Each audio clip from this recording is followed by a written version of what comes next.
بسم اللہ الرحمن الرحیم باب ما جاء فی رؤیت الرب تبارک و تعالی۔ فرماتے ہیں یہ باب ہے اللہ تبارک و تعالی کی رؤیت، یعنی اللہ کے دیدار کے بارے میں، کہ جنتی جنت میں اللہ پاک کی زیارت اور اللہ کا دیدار کریں گے۔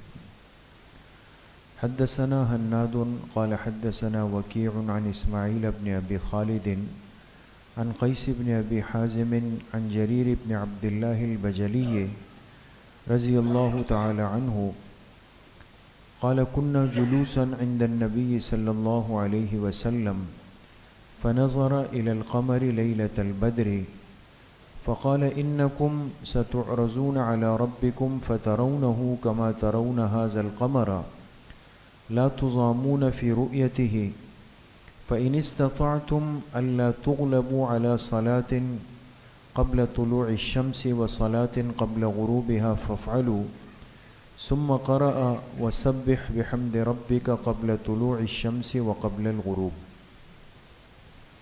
حضرت جریر ابن عبداللہ البجلی رضی اللہ عنہ، یہ قبیلہ بجیلہ ہے عرب میں، یہ اس سے متعلق صحابی ہیں، اور یہ وہ صحابی ہے کہ جن کے بارے میں جناب نبی کریم صلی اللہ علیہ وسلم نے ارشاد فرمایا تھا یوسف هذه الامہ، کہ میری امت کے یوسف جریر ابن عبداللہ، میری امت کے یوسف یہ ہیں۔ کیوں یوسف فرمایا؟ کوئی بتا سکتا ہے؟ ہاں، بڑے حسین و جمیل تھے۔ حضرت یوسف علیہ السلام کا حسن مثالی ہے نا، تو ان صحابی کا حسن اتنا زیادہ تھا اور اتنے چمکدار تھے کہ آپ علیہ السلام نے فرمایا یہ میری امت کے یوسف ہے۔ ان سے روایت ہے، فرماتے ہیں کننا جلوسا عند النبی صلی اللہ علیہ وسلم، ہم حضور علیہ السلام کی خدمت اقدس میں بیٹھے ہوئے تھے۔ فنظر الى القمر لیلۃ البدر، آپ علیہ السلام نے چاند کی طرف دیکھا، اور اتفاق سے اس رات 14ویں کا چاند تھا۔ فقال، تو آپ علیہ السلام نے فرمایا انکم ستعرضون علی ربکم، عن قریب ایسا وقت آ رہا ہے کہ تم سب کے سب اپنے رب کے سامنے پیش کیے جاؤ گے، یعنی قیامت کے دن۔ فَتَرَوْنَهُ كَمَا تَرَوْنَ هَذَا الْقَمَرَ، اور پھر تم اللہ پاک کو ایسے دیکھو گے جیسے آج اس چاند کو دیکھ رہے ہو۔ لَا تُضَامُّونَ فِي رُؤْيَتِهِ، کہ تمہیں اللہ پاک کے دیدار میں کوئی پریشانی نہیں ہوگی، اتنا آسانی سے دیکھ سکو گے۔ فَإِنِ اسْتَطَعْتُمْ أَلَّا تُغْلَبُوا عَلَى صَلَاةٍ قَبْلَ طُلُوعِ الشَّمْسِ وَصَلَاةٍ قَبْلَ غُرُوبِهَا فَافْعَلُوا، لہٰذا اگر تمہارے بس میں ہو، تمہاری طاقت میں ہو کہ تم سے فوت نہ ہو جائے وہ نماز جو سورج نکلنے سے پہلے کی ہے، یعنی سورج نکلنے سے پہلے کی نماز کون سی ہے؟ فجر ہے، فجر۔ وَصَلَاةٍ قَبْلَ غُرُوبِهَا، اور وہ نماز جو سورج غروب ہونے سے پہلے کی ہے، یعنی عصر۔ عصر، دو نمازوں کا تذکرہ کیا۔ یہ تم سے فوت نہ ہو جائے اگر تمہارے بس میں ہو، یعنی اگر کوئی عذر نہ ہو تو فَافْعَلُوا، ایسا کر لینا، ان دو نمازوں کو قضا مت کرنا، فوت مت ہونے دینا۔ ثم قرأ، پھر آپ علیہ السلام نے آیت پڑھی وَسَبِّحْ بِحَمْدِ رَبِّكَ قَبْلَ طُلُوعِ الشَّمْسِ وَقَبْلَ الْغُرُوبِ، اللہ فرماتے ہیں تم اپنے رب کے حمد کی تسبیح پڑھ لیا کرو، یعنی نماز سورج کے طلوع ہونے سے پہلے اور سورج کے غروب ہونے سے پہلے۔ یہ ایک روایت۔ اگلی روایت حضرت صہیب رضی اللہ عنہ فرماتے ہیں کہ جناب نبی کریم صلی اللہ علیہ وسلم نے قرآن پاک کی آیت پڑھی للذین احسنوا الحسنى وزیادہ، یہ قرآن کی آیت ہے سورہ ابراہیم، کہ اللہ پاک فرماتے ہیں جنہوں نے اس دنیا میں پاک زندگی گزاری الحسنہ، ان کو قیامت کے دن بہترین بدلہ ملے گا، وزیادتن، اور اس کے ساتھ اضافے میں کچھ اور بھی ملے گا، کچھ زیادتی بھی دی جائے گی۔ تو اب یہ اضافہ کیا ملے گا؟ ایک تو ہوتا ہے نا، آج کل لوگ کہتے ہیں بھئی ہمیں بونس ملا ہے، الاؤنس ملا ہے، تو نیکیوں کے عوض تو اللہ بدلہ دیں گے، لیکن وزیادتن، مزید کچھ اضافہ بھی ہوگا۔ قال، اب آپ علیہ الصلاۃ والسلام نے اس آیت کی تفسیر فرمائی کہ اذا دخل اہل الجنہ، کہ جب جنتی جنت میں چلے جائیں گے، نادا منادن، ایک پکارنے والا پکارے گا، یعنی ایک فرشتہ، ان لکم عند اللہ موعدا، بے شک تم سب کے لیے اللہ کے پاس ایک وعدہ ہے، تم سے ایک وعدہ دنیا میں ہوا تھا، آج اللہ تمہیں وہ دینے لگے۔ قالوا، تو یہ جنتی کہیں گے، الم یبیض وجوہنا، اللہ نے تو ہمارے چہروں کو چمکدار بنا دیا، وَيُنَجِّنَا مِنَ النَّارِ، ہمیں جہنم کی آگ سے بچا لیا، وَيُدْخِلْنَا الْجَنَّةَ، اور ہمیں جنت میں داخل بھی کر دیا، تو سب تو ہمیں مل گیا، اب کیا رہ گیا؟ قالوا بلا، تو کہا جائے گا کیوں نہیں، لیکن کچھ باقی ہے۔ فَيُكْشَفُ الْحِجَابِ، پھر پردے کو ہٹا دیا جائے گا اللہ کی ذات سے۔ قال فواللہ ما اعطاہم شیئا احب الیہم من نظر الیہ، آپ علیہ الصلاۃ والسلام نے فرمایا، قسم ہے اللہ کی ذات کی کہ جنتیوں کو جتنی چیزیں ملی ہوں گی، ان میں کوئی چیز اب ان کو اتنی زیادہ محبوب نہیں رہیں گی جتنا اللہ کی ذات کا دیدار ہوگا۔ جب اللہ کو دیکھیں گے، اس سے پہلے کی ساری نعمتیں ہیج ہو جائیں گی۔ اللہ کی رؤیت اور دیدار کی خوبصورتی اور لطف اور لذت اتنی زیادہ ہوگی کہ اب باقی کوئی چیز اتنی محبوب ان کو باقی نہیں رہے گی۔ تیسری روایت، یہ عبداللہ ابن عمر رضی اللہ عنہما سے فرماتے ہیں، جناب نبی کریم صلی اللہ علیہ وسلم نے فرمایا، ان ادنا اہل الجنت منزلتاً، کہ جنت میں سب سے ادنا درجے کا جنتی، یعنی کم درجہ باعتبار اعمال کے، وہ ہوگا کہ لمن ينظر الى جنانہ وزوجاتہ ونعیمہ وخدمہ وسررہ مسیرۃ 1000 سنۃ، کہ وہ سب سے کم درجے کا جو جنتی ہوگا کہ جب وہ نظر ڈالے گا ان باغات کو جو اللہ نے اسے دیے، وہ باغات، وہ زوجات یعنی حوریں، بیویاں، اور وہ نعمتیں اور وہ خادم اور وہ تخت جو اس کم درجے کے جنتی کو ملی ہے، جب یہ ایک دن اس پہ نظر ڈالے گا تو وہ اتنی زیادہ ہوں گی کہ مسیرۃ 1000 سنۃ، کہ 1000 سال کی مسافت پہ گویا نظر ڈال دی جائے، اتنا فاصلہ ہو کہ 1000 سال اگر کوئی چلے تو کہاں تک پہنچے گا، اتنا زیادہ اللہ پاک نے اس جنتی کو نعمت دی ہوگی۔ لیکن وَأَكْرَمُهُمْ عَلَى اللَّهِ مَن يَنظُرُ إِلَى وَجْهِهِ غُدْوَةً وَعَشِيًّا، لیکن اس جنت میں سب سے اعلیٰ درجے کا معزز جنتی وہ ہوگا کہ جسے یہ اعزاز ملے گا کہ وہ صبح شام اللہ کی ذات کا دیدار کرے گا، صبح بھی شام بھی۔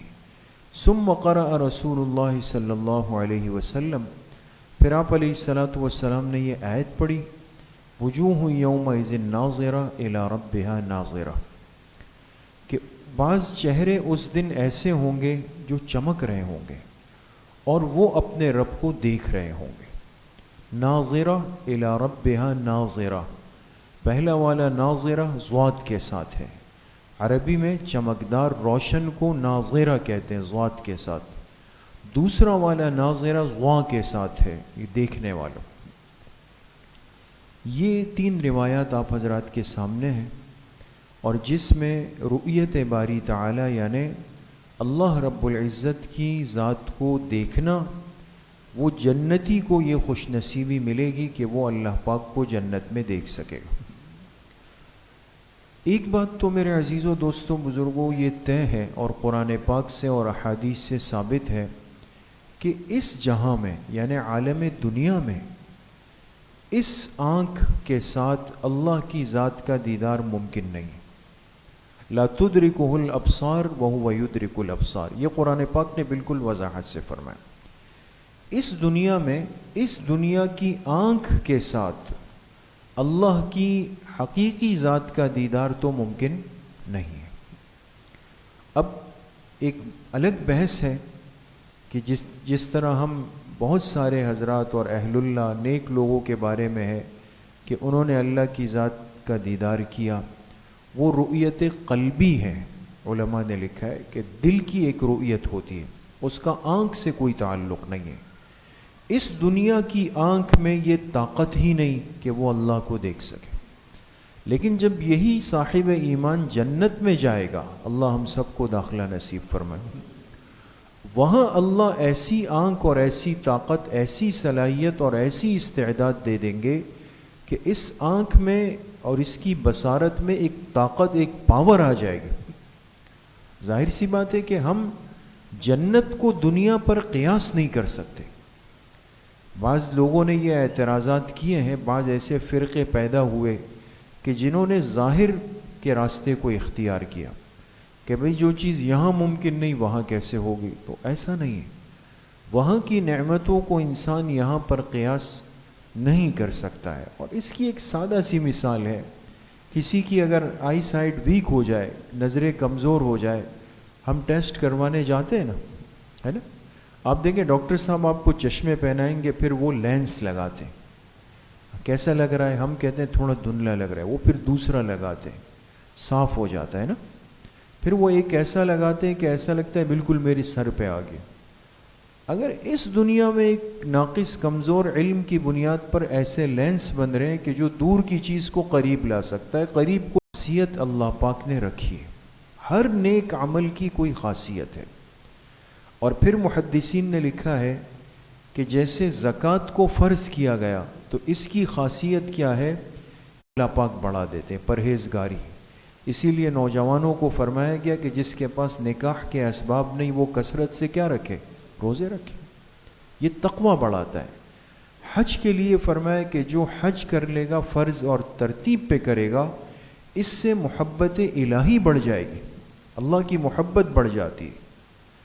اسی طریقے سے نماز کے عمل میں ایک عجیب طاقت اور تاثیر ہے کہ جو آدمی دنیا میں جتنے اہتمام سے نمازوں کی پابندی کرے گا، اس کو اللہ پاک یہ صلاحیت دے دیں گے کہ یہ اللہ کی ذات کا دیدار قیامت کے دن کر سکے گا، رؤیت کر سکے گا، اس کی بصارت بڑھ جائے گی۔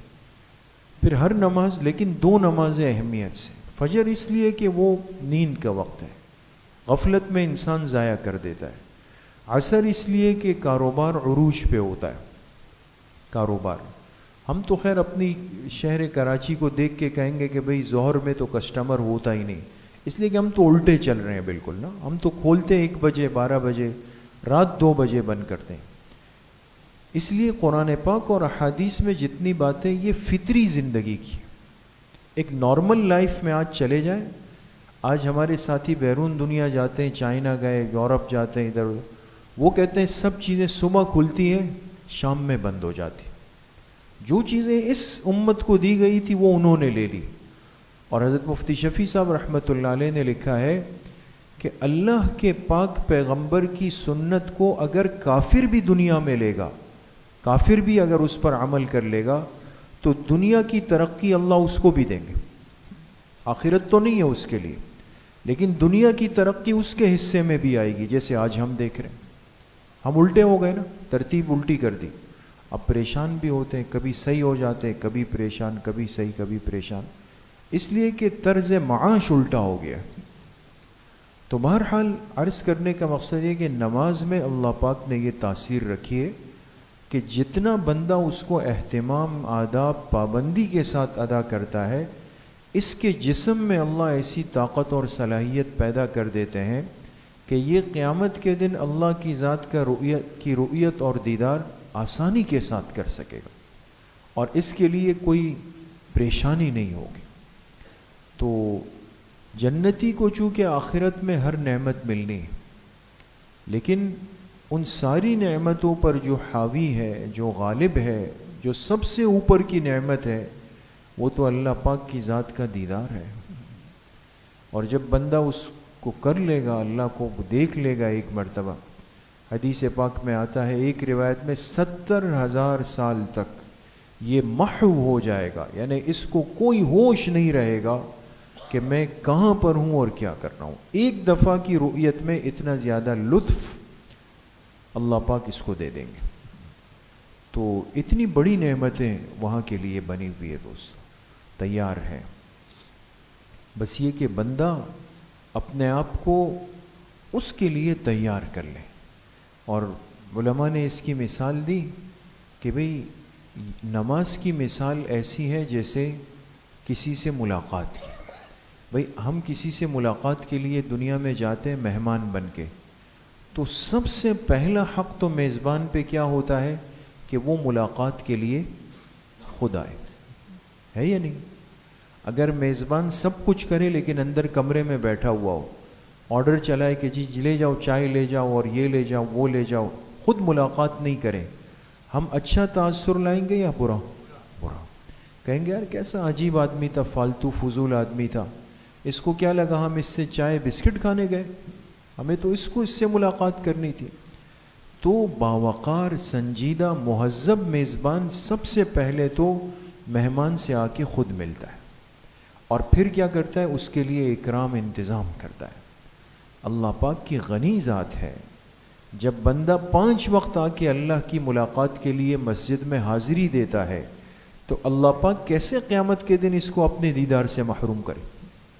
سب سے پہلے تو اس کو اللہ دیدار فرمائیں گے، پھر اس کے لیے جو دسترخوان بچھے گا۔ حدیث پاک میں آتا ہے جتنی مرتبہ ایک مسلمان مسجد میں آتا ہے اس دنیا میں، تو اللہ پاک اس کے لیے جنت میں ایک دسترخوان کو بچھا دیتے، وہاں دسترخوان لگ جاتا ہے وہاں پہ، اس لیے کہ مہمان بن کے آیا ہے، اس کا تو اکرام ہوگا۔ اس لیے میرے عزیزوں، دوستوں، بزرگوں، عمل والی زندگی، مسلمان کی زندگی باعمل زندگی ہو، بے عمل نہیں، بد عمل نہیں، باعمل زندگی، اور اس میں سب سے زیادہ نمازوں کا اہتمام، اور وہ بھی آداب کے ساتھ۔ یہ جو آج کیف متفق نمازیں ہو رہی ہے نا، کیف متفق کا مطلب یہ کہ بس ایک چیز ہو گئی، چونکہ امام صاحب نے اللہ اکبر کہا تو میں نیچے گیا، امام صاحب نے سمع اللہ کہا تو میں اوپر آ گیا۔ لیکن آپ دیکھیں نا، ہم جب اپنی پڑھ رہے ہوتے ہیں، اپنے جیسے کمزور آدمی کی بات کر رہا ہوں، تو کبھی کیا ہوتا ہے، کبھی التحیات اوپر شروع ہو گئی، کبھی سورہ فاتحہ نیچے شروع ہو گئی، ایسا ہوتا ہی نہیں ہوتا۔ تو یہ کیوں ایسا ہو رہا ہے؟ اس لیے کہ اہتمام صلاۃ، آداب صلاۃ نہیں۔ تو نماز پر محنت کرنا، نماز کو بنانا، نماز کو سیکھنا، پھر اس کی پابندی کرنا، پھر نماز کا ذوق اپنے اندر لانے کے لیے نوافل کا اہتمام۔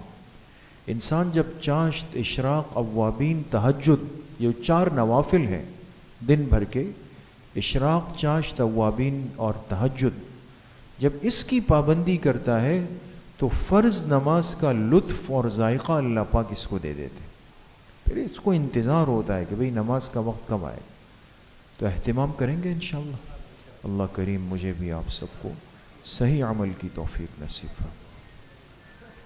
الحمدللہ رب العالمین، والصلاة والسلام علی سیدنا